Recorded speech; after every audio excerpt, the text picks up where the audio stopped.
Have you ever heard people talking about autism and using terms like high functioning or low functioning? I wanted to make this video because these are terms I definitely said and thought about when discussing autism prior to my own diagnosis when I was 30 years old. And what I've learned is that these terms aren't just inaccurate, but they can even be harmful to both autistic people, those that care for them, and society as a whole. As with all things, the language around autism has changed over time. Today, the term for diagnosis is actually autism spectrum disorder.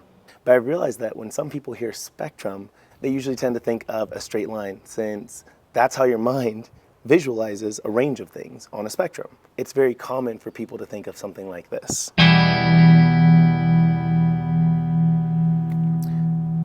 A more accurate way to think of the spectrum would be a wheel that has different categories, kind of like this.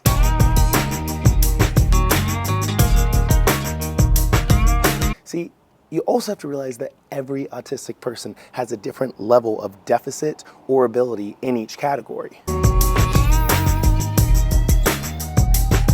And there's actually some variation on these categories, like the official Diagnostic and Statistical Manual of Mental Disorders, or DSM, has one set of categories. Some researchers may use another set of categories, or there might be different doctors or other healthcare professionals that may have specific terms they find to be most useful to discuss and diagnose autism.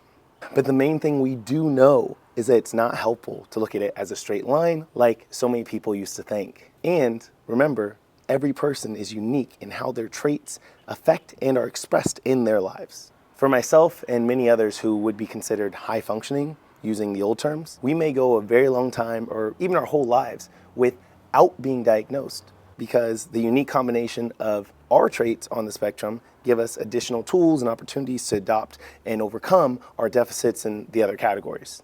But that doesn't mean we wouldn't greatly benefit from support and resources for the difficulties we do face for the categories we can't completely overcome on our own at all times. Also, there are many autistic people who may need a significant amount of support for certain aspects of their lives. However, by being misdiagnosed or mislabeled as low functioning, they often end up restricted from being able to make decisions for themselves or taking care of needs they actually are capable of managing on their own. So overall, they may be denied a level of independence that would actually allow them to thrive even more than having too much support and oversight. When we look at the spectrum as a straight line, we create an oversimplified binary system that isn't just inaccurate, but it can also result in fewer resources for some, more obstacles, and making it less likely for people to reach their own potential. The better we understand the spectrum, the better things can be for everyone.